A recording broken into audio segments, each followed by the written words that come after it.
So, one of the things that people don't really talk about, because it's a very emotional topic, people let their emotions get into it.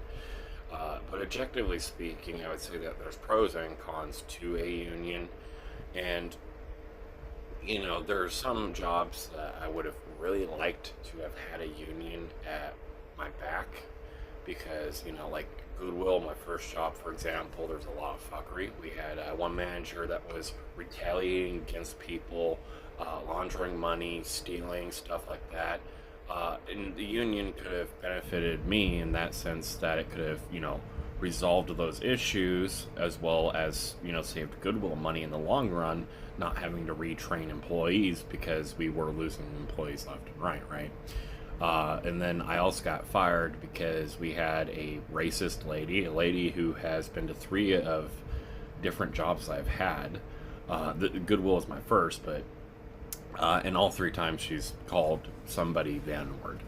Now, with that in mind, she was assaulting my manager, and I stepped in. I stopped her from assaulting my manager. I didn't physically harm her, but I still got fired.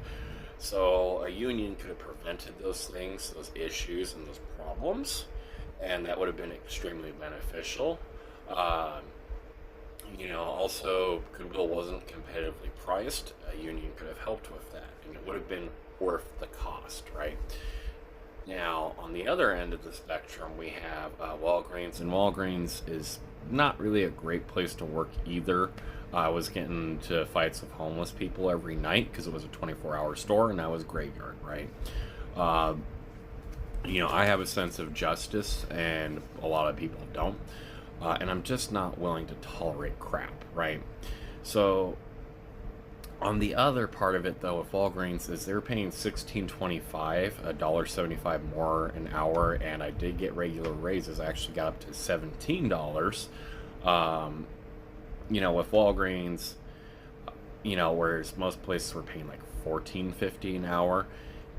Just a cashier, they did have college options. I have a hardcore drug history. I'm like 11 years clean now, so being a pharmacist or going to the medical field wasn't for me.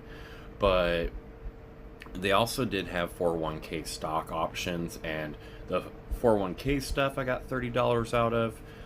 And the stock options, I put in $30 at a time when it was pretty much confirmed that Trump was going to be in for his first term. And he was talking about spending money on war and stuff. And so I actually pulled out 3 grand. And with that in mind, it's a job I didn't want to work forever. So a union, not really so great for that particular job.